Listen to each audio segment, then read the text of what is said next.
یہ منکرین معراج کو، چاہے وہ مسلمان ہو، چاہے وہ کلمہ گو ہو، یا کلمہ نہ پڑھنے والے کفار مشرکین ہو،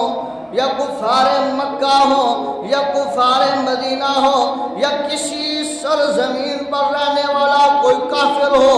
جو کہے کہ محبوب کو کس طرح جو ہے معراج ہوئی، اللہ نے فرمایا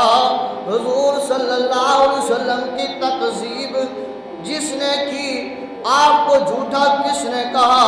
اللہ نے فرمایا کس میں یہ جرأت ہے، کس میں یہ طاقت ہے، کس میں یہ ہمت ہے کہ میرے محبوب کے بارے میں اس طرح کی سوچ سوچے۔ فرمایا اللہ تبارک و تعالیٰ نے کہ لہذا میں اپنے بندے کو خود لے جانے والا ہوں مسجد حرام سے مسجد اقصیٰ تک، میں بھی سچا، میں بھی پاک، میری ذات بھی پاک، میرا نبی بھی سچا، میرا نبی بھی سچا، جھوٹے تم ہو جو میرے محبوب علیہ السلام کی معراج کی گواہی نہیں دیتے، اس پر اعتراض کرتے ہو۔ آگے اللہ تبارک و تعالی نے فرمایا اسرا،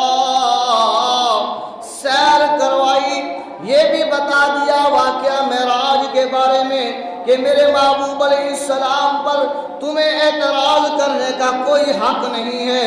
اس لیے کہ انہوں نے جانے کا دعویٰ نہیں کیا، محبوب نے جانے کا دعویٰ نہیں کیا، بلکہ دعویٰ تو میں کر رہا ہوں کہ میں نے سیر کرائی، میں نے سیر کرائی بعبدہ،